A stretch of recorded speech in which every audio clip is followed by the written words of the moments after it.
Hola chicos, hoy les voy a dar una clase virtual sobre valoración cardiovascular, que era el tema que correspondía al día de ayer. Mi nombre es la licenciada Kisber Erika. Bueno, sepan entender los desperfectos técnicos que puedan surgir en la presentación, ya que es mi primera experiencia mediante este tipo de aplicación y tipo de presentación mediante el celular.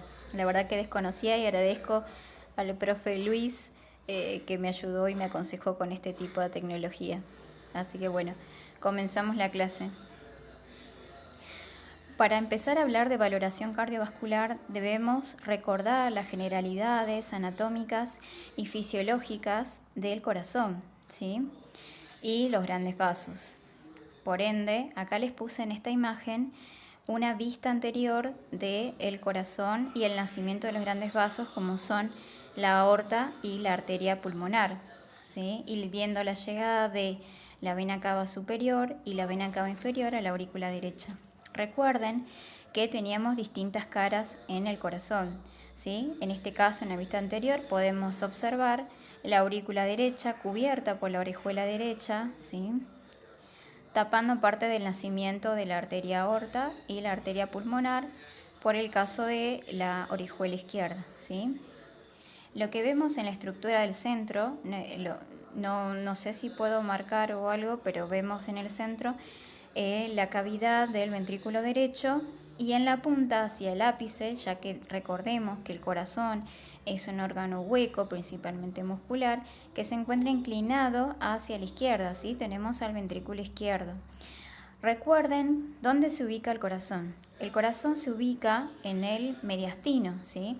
Este espacio topográfico ubicado entre ambos campos pulmonares, es decir, entre el pulmón derecho y el pulmón izquierdo, y hacia posterior tenemos lo que es la columna vertebral y hacia anterior el esternón, ¿sí? En este espacio es donde se encuentra dispuesto el corazón orientado hacia la izquierda. ¿Bien?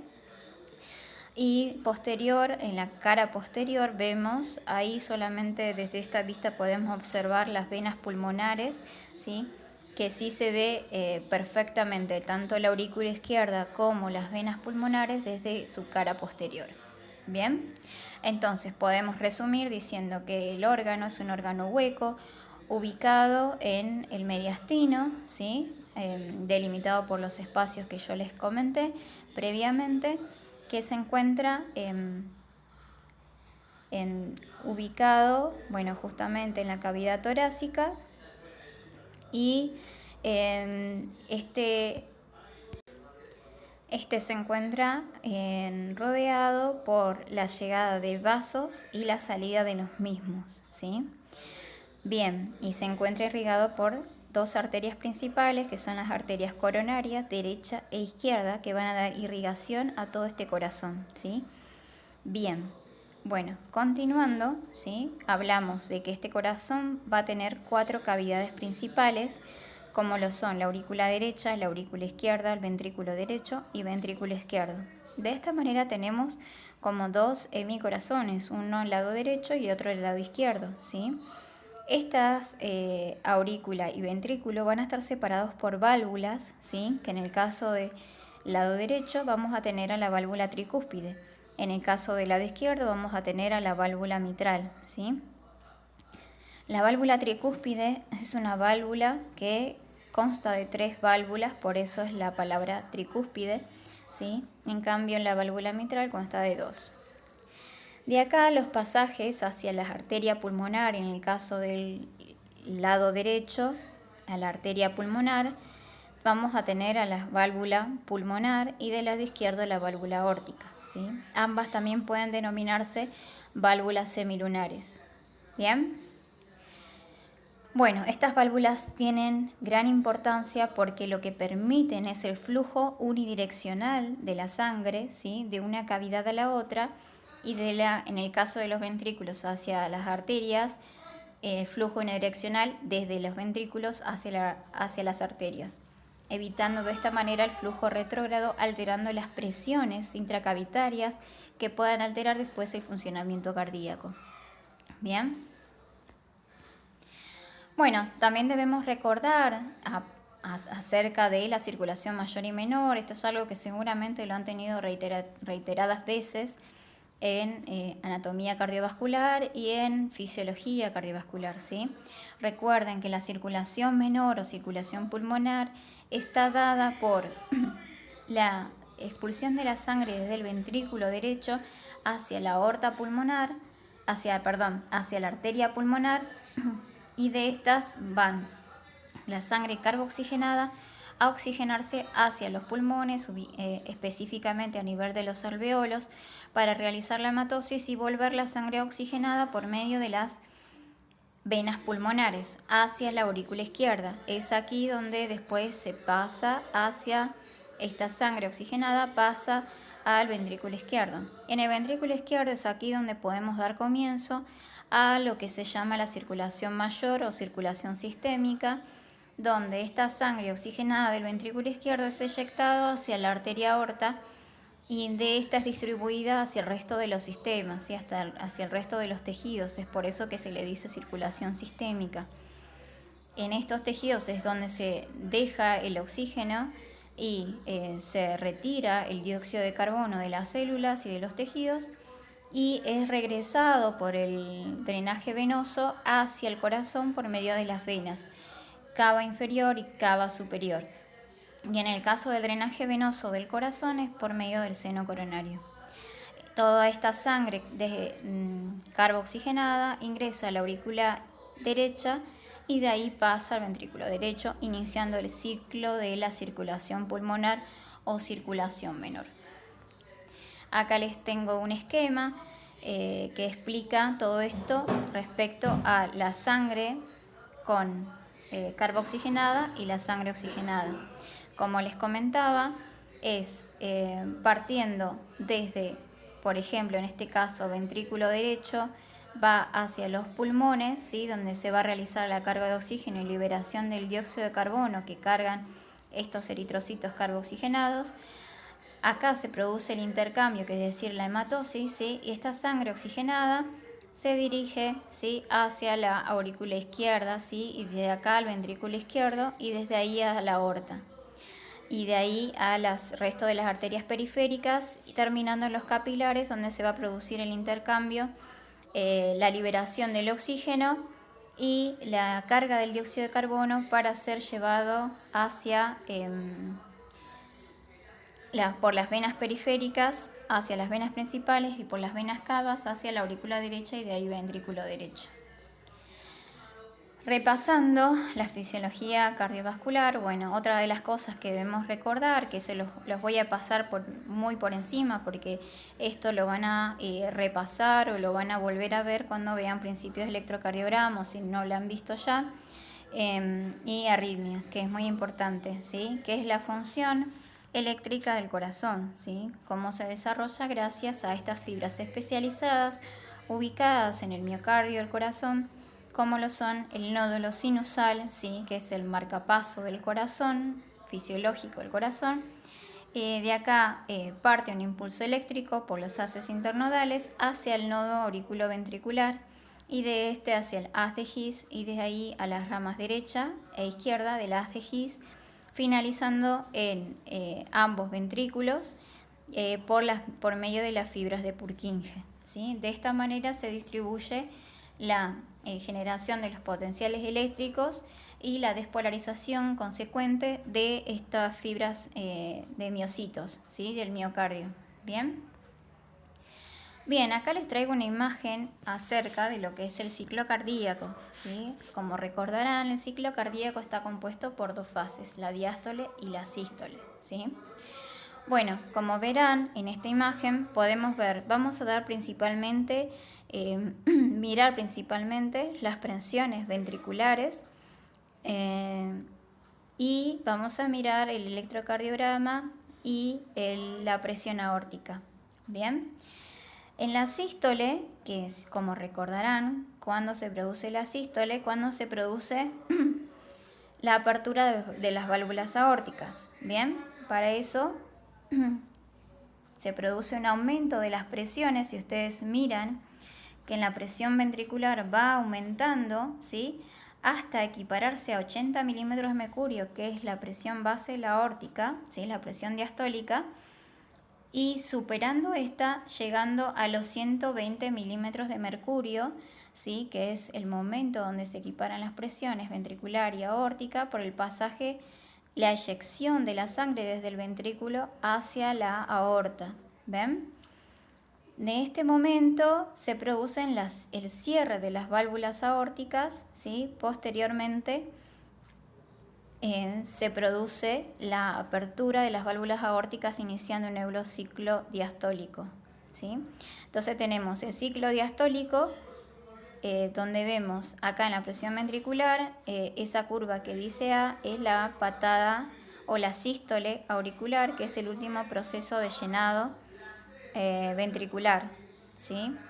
Después volvemos a iniciar el periodo sistólico, donde aumentan las presiones a nivel de la cavidad ventricular. De esta manera, ¿sí? Previo a esto, el inicio de la diástole, el inicio de la sístole, ¿sí? Se produce el cierre de las válvulas auriculoventriculares y se produce la apertura de las válvulas aórticas posterior a esta en el momento de la eyección, para luego cerrarse y volver a abrirse nuevamente para un nuevo periodo de diástole, ¿sí? Acá vemos los sonidos que coinciden con estos periodos de apertura y cerrado de las válvulas, que los vamos a ver después cuando veamos ruidos cardíacos. Y esto es un repaso de lo que es el gasto cardíaco, ¿sí? Recuerden que el gasto cardíaco va a estar determinado por la frecuencia cardíaca, ¿sí? Que es los latidos por minuto, y el volumen sistólico de la persona, ¿sí? Este volumen sistólico a la vez va a estar determinada por la precarga, que la pueden relacionar con el llenado ventricular, ¿sí? La poscarga, ¿sí? Que va a estar relacionado a la resistencia que se va a poner a la eyección, los vasos, como en este caso la aorta, y la contractilidad miocárdica, ¿sí? Que se refiere a la fuerza contráctil de estos músculos ventriculares, ¿sí? Estas tres determinantes van a afectar lo que es el volumen sistólico, ¿sí? Eso recuérdenlo porque es importante en el momento en el que se vea patologías como la insuficiencia cardíaca. Bien, hablando en sí ahora del tema, ¿de qué se trata la valoración cardiovascular? La valoración cardiovascular, ¿sí? Como lo dice la palabra, va a ser un proceso de valoración acerca del corazón y de sus vasos, ¿sí? Del funcionamiento de los mismos. Bien, ¿cómo vamos a realizar esa valoración? Esa valoración la vamos a realizar por medio de una anamnesis, una exploración física, ¿sí? Y en esta exploración física vamos a usar técnicas como la inspección, la palpación y la auscultación, además de tener también pruebas diagnósticas para realizar cualquier diagnóstico de cualquier patología o valorar simplemente la estructura, funcionalidad del corazón a través de diferentes aparatos, como por ejemplo el electrocardiograma, que los veremos después, ¿sí? ¿Cuándo se realiza esta valoración cardiovascular? La frecuencia y la profundidad va a depender de distintos factores, como el comienzo de la aparición de síntomas en este paciente, ¿sí? La existencia de factores de riesgo, ¿sí? Y el propósito de la misma. No es lo mismo hacerle una valoración cardiovascular a un paciente de 32 años que hace deporte que hacer una valoración cardiovascular a un paciente que tiene 50 años, antecedentes, como por ejemplo una angina inestable hace 2 años con colocación de stent, o un paciente de 48 años que tiene factores de riesgo como sedentarismo, diabético. En uno la valoración va a ser mucho más exhaustiva que en el otro, ¿sí? Bien, vamos a hablar un poco de la anamnesis. La anamnesis en estos tipos de pacientes o en el paciente que yo quiero valorar la función cardiovascular, vamos a preguntar acerca de la aparición de probables síntomas, como por ejemplo pueden ser el dolor o malestar torácico. En el caso de que el paciente haya manifestado dolor o malestar torácico, es necesario ahondar en cuanto a la localización del mismo, la intensidad del mismo. Podemos para esto utilizar escalas de 0 a 10 y preguntarle los momentos de aparición del dolor, que eso es importante, cómo es el dolor, si es localizado, si irradia. Todos estos datos van a aportar después al diagnóstico en el caso de que el paciente tenga seguramente alguna alteración cardiópata. Disnea, esta sintomatología, como ya verán, por ejemplo, es característica de las insuficiencias cardíacas que se descompensan, ¿sí?, por los edemas agudos de pulmón, ¿sí? Es decir, que cuando más aparecen sintomatologías es porque estamos en una situación ya de una patología instalada en el paciente. Bien, edemas periféricos, eso también es característico de un paciente con insuficiencia cardíaca, que lo veremos en la clase de insuficiencia cardíaca, o en su defecto lo verán ustedes en la bibliografía. Palpitaciones y estas sensaciones subjetivas de latidos del corazón, también es un síntoma que es necesario tener a consideración, porque pueden ser momentos en que el paciente haya tenido aumento de su frecuencia cardíaca y puede deberse a alguna arritmia, a algún trastorno eléctrico de su corazón. Así que es necesario tomarlo en cuenta, ¿sí? La fatiga, ¿sí?, que este paciente resulte cansado, puede hablarnos un poco de por ahí que se esté afectando el gasto cardíaco en este paciente. Entonces es necesario preguntar o andar en qué momento sucede la fatiga, si es a lo largo del día, cuando se levanta, o qué otros factores pueden causar esta sensación. Mareos, síncopes o cambios de nivel de conciencia también, si tuvo mareos, si tuvo en algún momento un síncope, todos estos datos me van a aportar a que pueden existir cambios en la alteración del funcionamiento del corazón.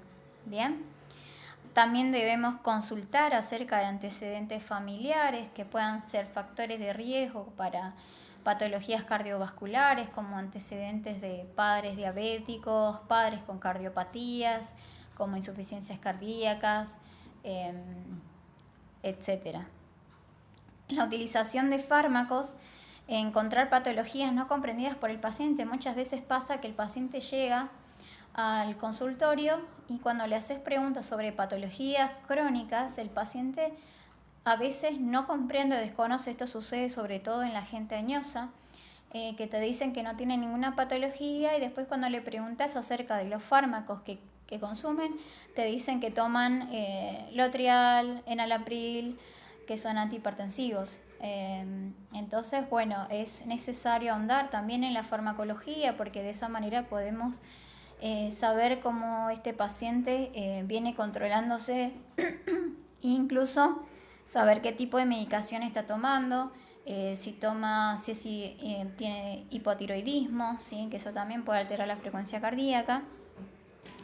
Entonces, también podemos encontrar o hacer hallazgos en los errores en la administración de la medicación, ¿sí?, que los pacientes a veces no entienden, sobre todo en los pacientes añosos, reitero, no entienden la dosificación de su medicación. Entonces entendieron que tenían que tomar 2 veces al día una misma medicación y después llegan a la guardia con alguna hipotensión porque estuvieron tomando el doble de la dosis que se le había indicado, todo porque no comprendió bien la medicación que debía tomar y cómo la debía tomar. Bien, esto es algo que podemos hallar y nosotros como enfermeros al momento de la valoración tomar atención. Nutrición, ¿sí? El peso, las tallas actuales, el perímetro abdominal, la presión arterial, el laboratorio, ¿sí?, como la glucemia, hemoglobina glicosilada, el colesterol total en sangre, las concentraciones de LDL, HDL y triglicéridos que puedan sugerirme una hiperlipidemia. Todos estos datos acerca de la nutrición del paciente apuntan a lo que es el síndrome metabólico, ¿no? A la obesidad, ¿sí? Es necesario tener un punto cero. Si es la primera vez que veo a este paciente, es necesario pesarlo, medirle en cuanto a la talla, el perímetro abdominal, para que en una segunda consulta podamos volver a hacer ese mismo esquema y poder valorar si este paciente ha respetado las dietas que se le fue dada a través del laboratorio, y la hemoglobina glicosilada en el caso de los pacientes diabéticos es súper importante. La glucemia, cómo ha ido con el control de la glucemia, apunta más que nada al autocuidado, y es necesario tener un valor basal para después hacer un seguimiento. Si yo no sé cómo partió este paciente, no voy a poder decir a la larga o en lo pronto si este paciente ha ido en mejoría o ha ido en deterioro, si nunca tuvo un valor basal. Por eso es importante también valorar este aspecto de la nutrición y de los hábitos alimentarios que pueda tener este paciente. Es algo que también debemos tener en cuenta, el no comer las frituras, alimentos con alto contenido en sodio. Bien, eliminación, identificar hábitos intestinales y vesicales ordinarios, ¿sí? Esto yo les puse acá ojo en los pacientes anticoagulados, porque los pacientes que están anticoagulados pueden llegar a presentar hematuria, ¿sí? O sangre en las heces, y es importante que el paciente esté alerta a estos signos o a estas manifestaciones, porque es necesario después hacerle un control hematológico para ver el hematocrito, si está perdiendo sangre por algún lado, más que nada en los pacientes anticoagulados. Si bien estos tipos de pacientes se los educa para que puedan tener estos signos de alarma, es necesario hacer estas preguntas, sobre todo en los pacientes que le estamos haciendo una valoración cardiovascular. Anamnesis, como por ejemplo, continuando con anamnesis, sueño y reposo, ¿sí? La determinación de las formas o eventos durante el mismo, ¿sí? Cómo es este sueño o reposo que tiene el paciente. Por ejemplo, en los casos, sobre todo en los casos de insuficiencia cardíaca, el paciente no tolera el acostarse en decúbito, entonces va utilizando almohadas para dormir en posición casi Fowler. Eso va aumentando con el correr del deterioro y la congestión en este paciente, en la congestión pulmonar. Y bueno, es algo que podemos con tan solo preguntar cómo se acuesta durante la noche, tiene interrupciones al dormir, o la aparición de disneas paroxísticas nocturnas, ¿sí? Que es sensación de falta de aire durante el sueño, ¿sí? Todas estas alteraciones nos van a ayudar a poder identificar problemas o signos de alarma para poder realizar después los estudios diagnósticos pertinentes. Tabaquismo y alcoholismo, bueno, esto es parte de los factores de riesgo que pueden afectar y el desarrollo de una cardiopatía en el paciente. El estrés, los niveles circulantes constantes de catecolaminas pueden causar alteraciones al nivel de ritmo cardíaco, provocando a la larga procesos de remodelación de la estructura morfológica del corazón y pueden alterarme a la larga el funcionamiento cardíaco. Para esto es importante también la valoración del enfermero para poder actuar sobre la etiología del estrés, qué es lo que lo está causando, y poder actuar sobre ello. Sexualidad y reproducción. Este es un tema que es poco explorado, poco preguntado en el paciente, pero también es importante porque, por ejemplo, hay casos de pacientes que han abandonado el tratamiento porque, por ejemplo, los beta bloqueantes, uno de sus efectos colaterales es la impotencia. Entonces el paciente deja el tratamiento cuando en realidad podría haber hablado de esto con su médico y haberse cambiado la medicación por algún alternativo. Entonces es importante también hablar de esto con el paciente para sugerirle que se lo comente al médico si es que el médico no se lo ha preguntado. Bien, como dijimos, aparte de la anamnesis, para hacer esta valoración cardiovascular, vamos a realizar también la exploración física, ¿sí? Dentro de la exploración física vamos a realizar lo que es la parte de la observación, ¿sí? Observar la simetría torácica, ¿sí? En este paciente. Podemos observar el impulso apical, que es una pulsación visible, normal, ubicada a nivel del quinto espacio intercostal en la línea media clavicular, ¿sí? Este impulso apical o choque apical, o que también se puede buscar lateralizar al paciente, ¿sí? Para poder visualizarlo en decúbito lateral izquierdo. De esta manera aproximamos más el ápex del corazón hacia la cavidad torácica y podemos visualizar mucho mejor este impulso apical si es que no lo visualizamos en decúbito. Palidez y cianosis en piel, uñas, labios y mucosas. Como vemos en la imagen, tenemos la conjuntiva normal, que está bien irrigada, bien perfundida, a diferencia de una conjuntiva pálida, cianosis, que es la coloración azulada en las extremidades, como verán ahí.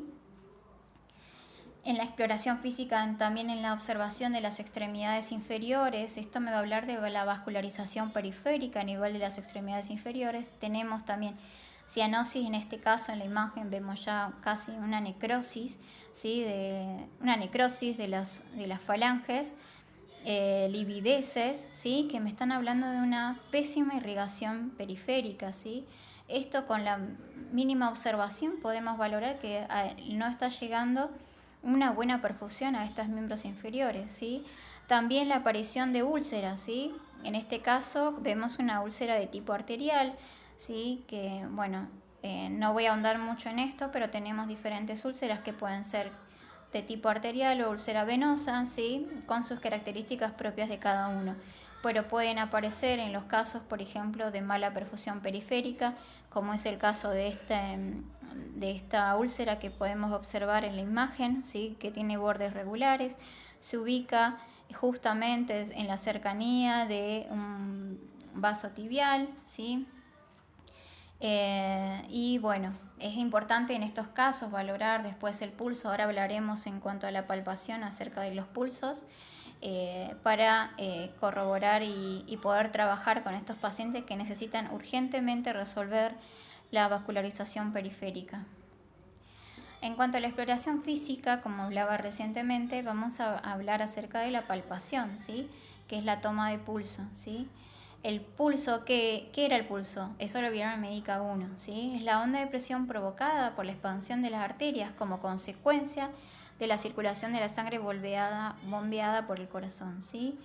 Vamos a buscar los sitios de toma de pulso, pero para eso, ¿sí? Es necesario la valoración de la misma en cuanto a la frecuencia, el ritmo, la igualdad, la tensión y la amplitud. Y acá les puse la regla mnemotécnica que seguramente habrán visto o no, que es frita, ¿sí? Donde tenemos la frecuencia, que es el número de pulsaciones por minuto, ¿sí? De este pulso que encontramos, ¿sí? El ritmo, ¿sí? El intervalo entre cada pulsación, ¿sí? Tiene que ser un ritmo regular, ¿sí? En el caso que haya irregularidades en cuanto al ritmo, tenemos un ritmo irregular, es necesario corroborarlo por ahí con un electrocardiograma a ver si es que no hay alguna presencia de alguna arritmia en este tipo de paciente. La igualdad, ¿sí? La amplitud de ondas debe ser iguales en todas las pulsaciones, ¿sí? Para eso es necesario también valorar la amplitud de la pulsación, ¿sí? El grado de impulsión del pulso, ¿sí? Y la tensión es el grado de compresión que tengo que realizar para sentir el pulso, ¿sí? Que esta tensión puede estar modificada, por ejemplo, en los pacientes añosos por la calcificación de las arterias, más endurecidas, ¿sí? Pero bueno, son consideraciones que tenemos que tener a la hora de valorar el pulso. ¿Dónde podemos ubicar estos pulsos? ¿Dónde podemos buscarlos? Si recordarán de anatomía, tenemos los pulsos temporal en la arteria temporal superficial, arteria facial, ¿sí? En el pulso carotidio, en la arteria carótida primitiva, pulso apical en el quinto espacio intercostal, como les mencionaba previamente, braquial en la arteria humeral, o braquial también se denomina, el pulso radial en la arteria radial, el pulso cubital, la arteria cubital, pulso femoral, arteria femoral, pulso popliteo, la arteria poplitea, en la parte posterior de la tibia, la arteria tibial posterior y el pulso pedio con la arteria pedia, ¿sí? Esos son los sitios de pulsación. La exploración física en cuanto a la palpación, también podemos valorar las extremidades, ¿sí? En cuanto a la perfusión por medio del relleno capilar, ¿sí? ¿Cómo es esta técnica del relleno capilar? Se va a aplicar la presión sobre el lecho ungueal hasta que éste se torna blanco, es decir, que palidece, ¿sí?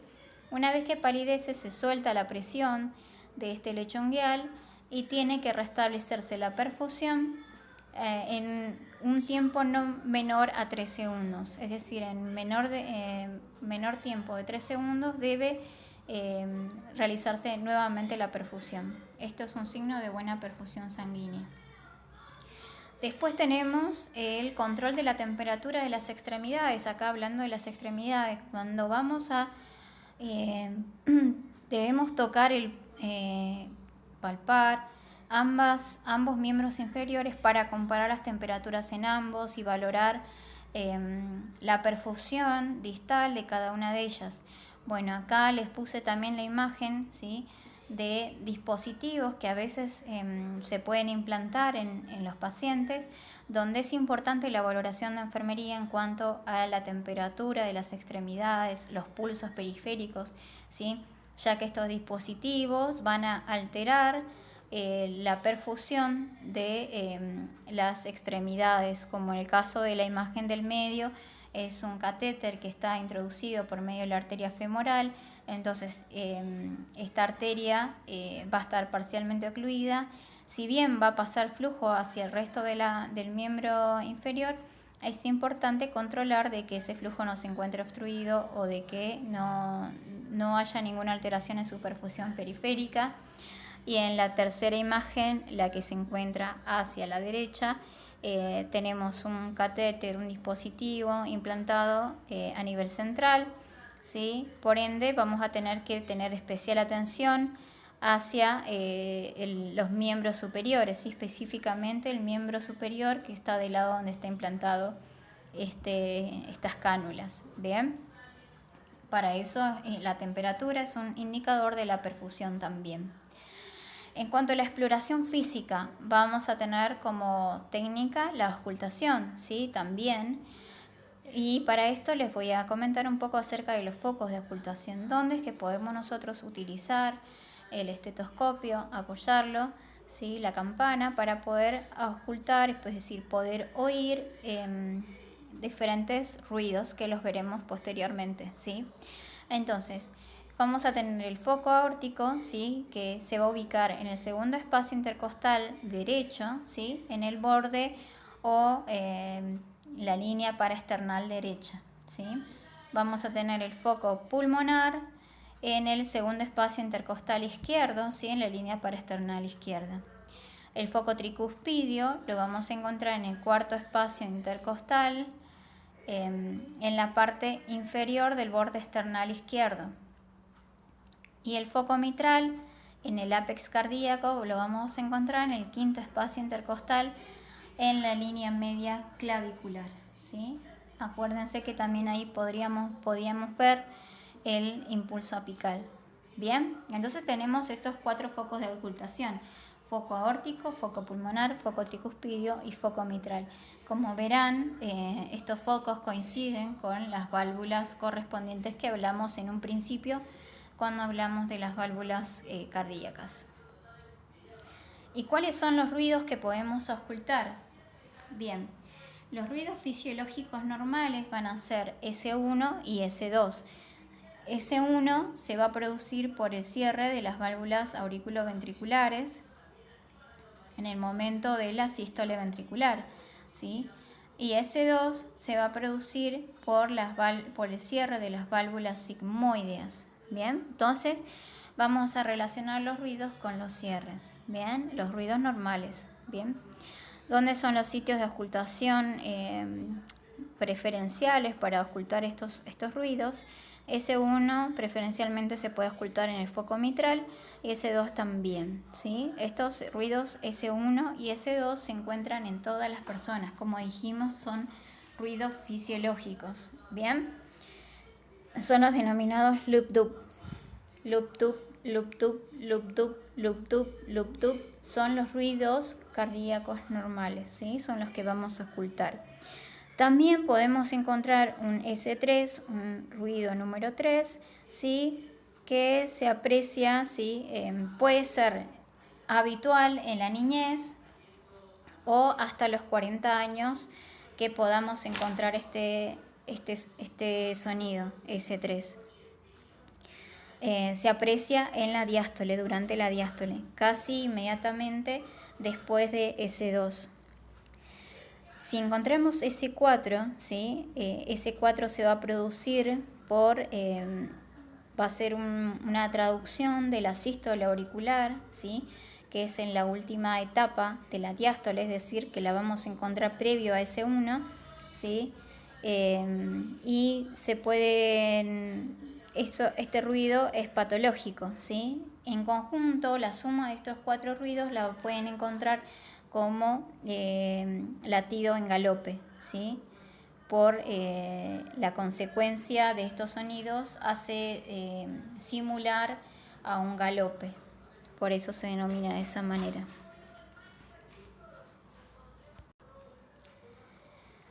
Bueno, siguiendo con esto, la toma de la presión arterial es una suma de las técnicas auscultatoria más palpatoria, ¿sí?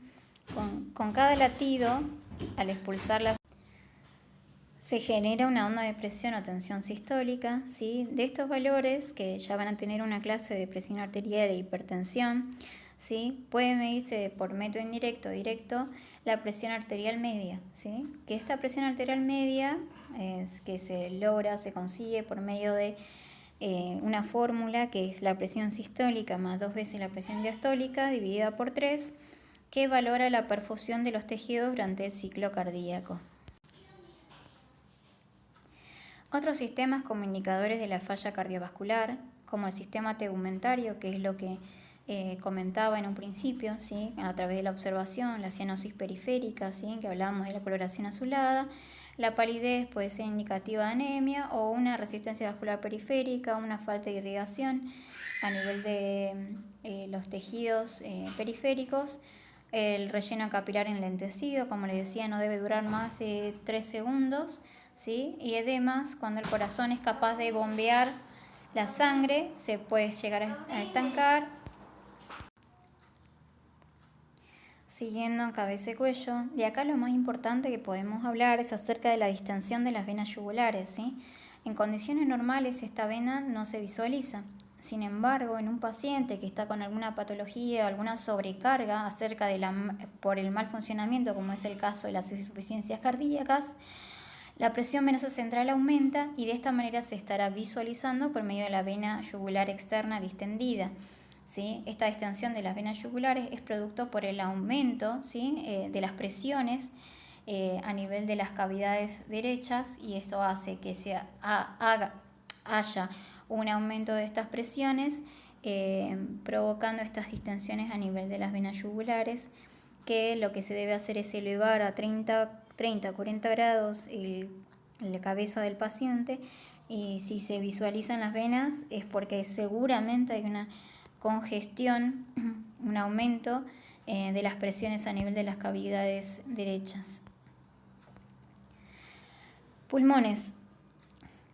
Como les hablaba también al principio de todo, en cuanto a las manifestaciones, la disnea, que es la sensación de falta de aire, es una característica no específica, puede surgir en diferentes patologías, pero también puede ser de origen cardíaco, ¿sí? Que aparece en el esfuerzo, el decúbito.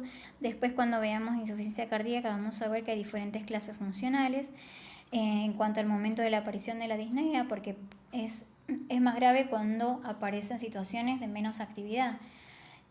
Si está en reposo y tiene disnea es porque hay una gravedad en cuanto a la afectación de los pulmones, en cuanto al funcionamiento cardíaco, ¿sí? Pueden aparecer alteraciones como la frecuencia respiratoria, en forma de taquipnea o bradipnea, ¿sí? En este tipo de pacientes de acuerdo al grado de la afectación. ¿Sí? La tos también puede aparecer, sobre todo en los casos de edema agudo de pulmón, por la sobrecarga hídrica, por el mal funcionamiento del corazón, y el tipo de esputo que aparece es tipo asalmonado, que es característico de los edemas agudos de pulmón. En la parte digestiva también podemos tener, como hablamos en un principio, hepatomegalias por la congestión del hígado o la disminución del retorno venoso. Eso hace que el sistema portal se sobrecargue y pase líquido hacia el espacio peritoneal, también agrandando y provocando ascitis y hepatomegalia a nivel del hígado y también a nivel del vaso, provocando esplenomegalia. Puede tener alteraciones renales debido a una falta del riego sanguíneo durante un periodo prolongado, debido a altas presiones. Se pueden ver dañadas las nefronas, llevando a una insuficiencia renal aguda e insuficiencia renal crónica, ¿sí? También puede causar justamente las alteraciones a nivel vascular, la poca perfusión a nivel de los riñones, la alteración en cuanto al flujo del gasto cardíaco, la disminución del gasto cardíaco, pueden ocasionar estos trastornos a nivel renal, provocando a la larga insuficiencias renales agudas o insuficiencias renales crónicas. Como les dije, tenemos pruebas diagnósticas que van a colaborar con todas estas valoraciones que realizamos en este paciente, como las pruebas de laboratorio para valorar los niveles de lípido, colesterol, la hemoglobina, podemos ver el hematocrito en este paciente, podemos valorar la función renal, bueno, también a partir de las creatininas, la urea, bueno, todos son indicadores de específicamente en este caso en la valoración cardiovascular, todo lo que van a afectar a los factores de riesgo de tener cardiopatías vasculares. Electrocardiograma, ¿sí? Que es la traducción gráfica de la parte eléctrica del corazón, ¿sí? La placa radiográfica me va a hablar de la morfología de este corazón, si tengo un corazón agrandado.